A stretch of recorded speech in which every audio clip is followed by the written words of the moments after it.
So the new DPS hero Vendetta is out, and here are her abilities. Okay, starting with her primary damage, she does 50 damage on a first slash and 50 damage on her second slash, but then she does 130 damage on her overhead critical strike. So it's a 3-part combo, 50, 50, 50, and then 130 on the last one. Two niche tips with the primary damage: you can actually turn the camera to do multiple slashes, but you can't do it for the overhead. Now, another tip with the primary fire, the overhead damage does have a longer range. So if you have a look here, I can't hit them, but if I do the overhead, I am hitting them. Her right click ability is her block. You can do two cool things with it. With her block, she has a gauge. She can infinitely block. You can hold down forever and it will never stop. Only on one condition will it block. It's when her gauge goes down. Now, there's two things that causes her gauge to go down. Pressing right click while she's blocking to throw out a fire strike. And if you use up all three abilities, you can't block again until you have at least 1/3 of a gauge back. The second way to use up a block is also blocking damage. If you see here, if I'm blocking damage, it will go down all the way until there's nothing left. Now, it's also on a 1-second cooldown, so you can just press the block, put it down, and bring it back up in the next second. It does block up to 75% of the damage as well, but it also get a 30% reduced movement speed. Now, her left shift, she does have a whirlwind dash. It will lunge her forwards by around approximately 6 meters, but it also has an attack range of 80 damage if you're right up to them, right close to them, but just outside of the radius does 40 damage only. If you have a look here,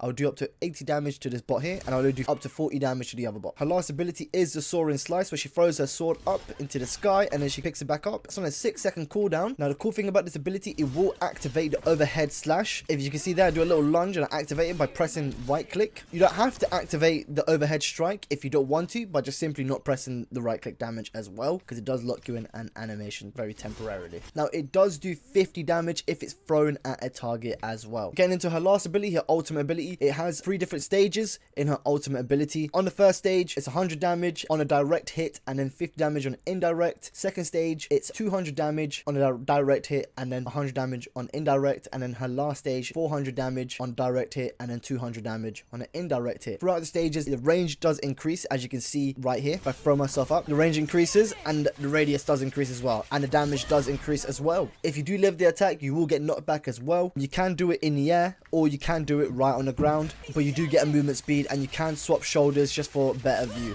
She also has a passive ability. To activate the passive ability is simply doing any bit of melee damage on anybody. What this ability does, it just grants you movement speed and attack speed. And to ensure that it's always active and doesn't drain down, you just have to do a simple melee attack. If it does drain down the gauge, it will go right back to 0, so you do have to hit someone back 5 times. And if that does happen, again, a cool little trick, if you cleave here, it will multi-stack for yourself as well.